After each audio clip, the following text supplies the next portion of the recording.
it's the perfect time to talk to our next guest. If I'm going to get bad news, I want it from him because he's very handsome. Dr. Irwin Redlenner joins us now. MSNBC medical expert. Dr. Irwin Redlenner. Here he became Dr. Doom.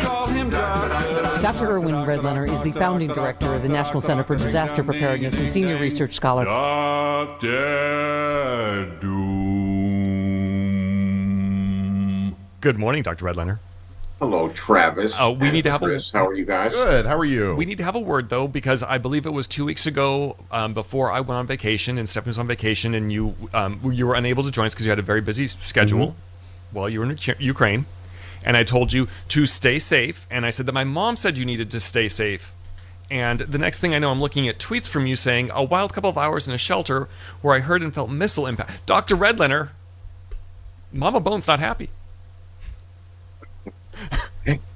You know, it's a funny thing. We had been in Lviv in Ukraine many times before. This was our 5th trip there, and you know, we frequently have heard air raid sirens. We've gone down to the shelter very dutifully, and we've had meetings in Lviv, including with the mayor of the city, in the basement of City Hall. But there was something very different about this experience. The alarms went off at about 5 after 2 in the morning, and moments later I got a call from our friend and coordinator, senior advisor to Zelensky, named Igor Novikov. And Igor says, take this seriously, get your folks down to the shelter right now, because Russia has launched a number of cruise missiles from the south, and they're heading directly to Lviv. And so we got our butts down there, and, you know, we're kind of gathering in the hallways of the shelters of the hotel. And for the first time, we are seeing the flashes and the extraordinary explosions that shook the building there in Lviv. And, you know, it turned out that those, one of the cruise missiles had hit an apartment building not too far from the hotel, destroying it, killing at least 10 people, injuring dozens. And it was eye-opening.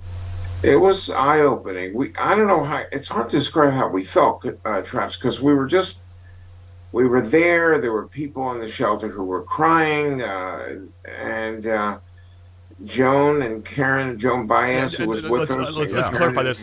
You were traveling with Joan Baez, who I saw that you shared with me that beautiful video of her singing. We played it last week. Yeah.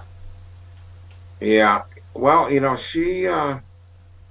we've known Joan for more than 50 years. She helped, originally she helped rescue a clinic where I was medical director in East Arkansas by doing a benefit concert for us. And we've been friends ever since. And she was the one that really actually got us first introduced.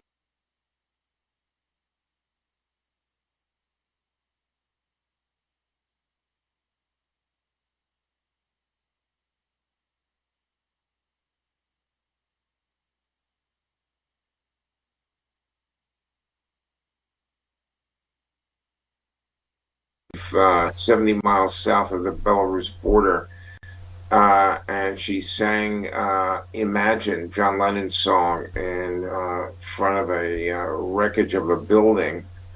And I mean, it was a very, very emotional trip. We got into the heart of the matter much more deeply than we had in our previous trips, and saw and spoke with a lot of children, families, and public officials, and so on. It's extraordinarily disheartening on the one hand, Travis, but on the other hand, people are phenomenally resilient, and the cities of Lviv and the capital Kiev, which do get their missile attacks, but they're gorgeous cities, full of life and people walking around and shopping and restaurants. So all the stores and restaurants have their backup generators for when the power goes out. But this is people living their lives while the war is raging and killing people in the east and south of the country. I can't imagine that, and I can understand how, like you said, this trip probably brought it to a new focus for you, Yeah, having been over there multiple most times. certainly. Yeah. And I just want to double check in your tweets. Were you traveling was it just with Joan, or was there like a bunker situation where it was you and Joan Baez and Brad Paisley and John Cusack together? No, no, it was just I saw you Joan tagged Baez. them in the post, so I wanted to ask. Yeah, Joan Baez, Karen, me are the Ukrainian woman who's our regional director of UCAP in Lviv, and our communications director, Kevin McCabe. And yeah, so it was our little entourage there that went around together and visited the programs we're funding, programs that want to get funding from us. And, Travis, the reason we go there is to make sure that the money we raise from thousands of people in the US is going to do exactly what we hope and expect. And we've gotten to know a lot of people there and feel very confident in the fact that the money is going to good use. That's tricky in a place like Ukraine, but that's why we keep going there. No, I completely understand, and you are doing the Lord's work every time you go there, because you are helping people. You are helping children, who are the people who are probably going to be the ones most impacted by all of this war in the long run. Whether And the it's most just innocent, Travis. It's yes, like these kids had nothing to do, zero impact on the starting of the war, or how it's proceeding, or when it will end. They're just the most innocent of innocents. They want to go to school, they want to hang out with their friends, they want to have normal lives like any human being on the planet, and it's disrupted with violence and death by aggression over which they have, like I said, no control whatsoever. and we're hearing these horror stories too of children who are being taken from Ukraine to Russia, who are being kidnapped and taken to Russia, and that to me is even more terrifying. That these kids are gonna lose their culture and their history. Parents are infuriated, depressed. This is one of the worst things an invading country could possibly do, is to take children from the country they're occupying back to, in this case, Russia. And we actually have met with the organization. We met last week.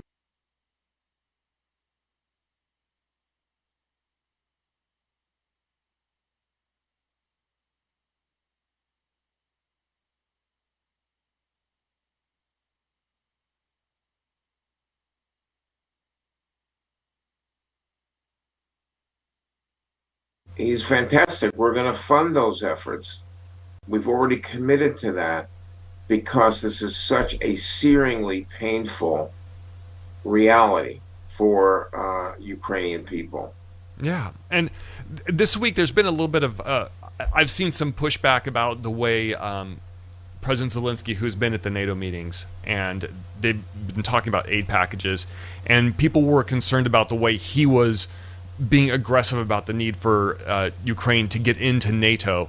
And there's some talk that part of that is for show, to show the Ukrainian people that he's fighting for them. What are your thoughts on him at the NATO summit? Well, the politics of all this, including the politics of Ukraine's support in the American Congress, is extremely complicated. And fortunately, as a pediatrician, I don't have to worry about the specific answers there. We're focused on helping children. That said, we constantly are thinking about what the hell's going on. What is it that Ukraine needs? And for God's sakes, let's make sure they get it. Getting into NATO is complicated. I think NATO's own rules say that if you're actively at war, you can't get into NATO. And NATO membership is one of the really provocative points for Russia. They were worried about their border being totally encroached on by NATO forces. That people think that's one of the factors there. So I don't know what to say, but I do know what to say about the arms that Ukraine needs. They need those F-16s. They need the modern drones and the anti-aircraft artillery and so on. The other question that came up, which is a moral dilemma, is the use of cluster bombs. that the U.S. and the West are giving to Ukraine's forces. And the reason it's controversial and they're banned by many countries is that cluster bombs are actually bombs containing many, many small, like hand grenades, Right. Mm-hmm. some which go off, some which don't. It becomes a hazard for civilian populations. They're deadly and hazardous for the long term. So I don't know what to say about that. Yeah, and one of our callers yesterday pointed out it's like the difference between those and what the Russians are doing with laying mines all over these cities is the mines are hidden, at least with these cluster bombs. If they are undetonated, it's something that's recognizable. It's out in the open. It's not a hidden trap. No, but they're small and they're easy to miss. And, kids playing in fields and hanging around and picking up what looks like a toy or who knows what.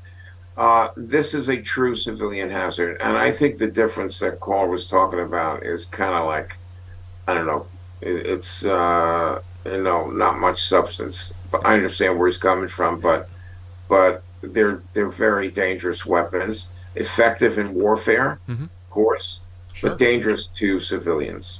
Understandable. And really quick, let's play clip number 2, and one more from President Biden yesterday talking about Ukraine. Fortunately, Russia has shown thus far no interest in the diplomatic outcome. Putin still wrongly believes that he can outlast Ukraine. He can't believe it's their land, their country, and their future. And even after all this time, Putin still doubts our staying power.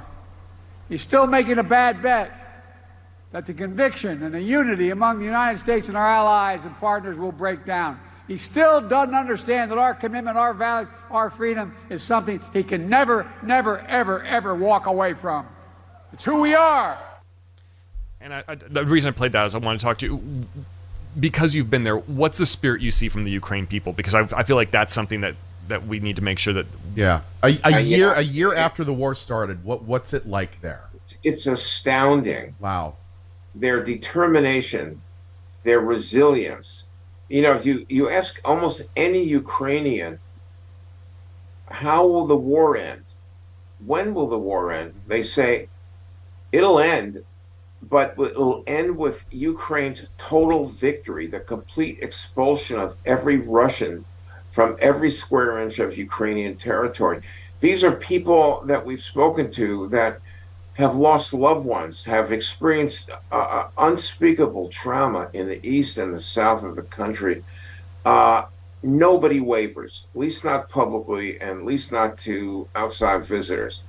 They are resilient, they're tough, and, we need to stand behind them. And by the way, Travis, that speech by President Biden and others like that really underscore how powerful he is, how effective as president. Not only has got the economy under control domestically, but he has really emerged as a true international leader and defender of democracy. It's quite impressive, and people need to be reminded about how extraordinary the job is that he's doing, in my opinion. I agree 100%. We cannot say enough about how great he is doing as far as leading this country, bringing NATO together, protecting Ukraine and looking out for them. Dr. Redlenner, we're going long with you as always, but thank you so much. I am so glad that you are back and you are safe. And thank you for all the work you do. Of course. And where can people such donate important at? work. Yeah, so people should go to the website. It's Ukraine CAP, stands for Children's Action Project, ukrainecap.org. Yep. Please go. Please support Dr. Redlenner and all of the work they're doing. Yep. He goes there to make sure that this money is being used in the best way possible to help as many kids as possible. There's not a greater cause over there right now. You got it, Travis. Thanks, and thanks, Chris. All right. Thank you so much, Dr. Redlenner. Redlenner.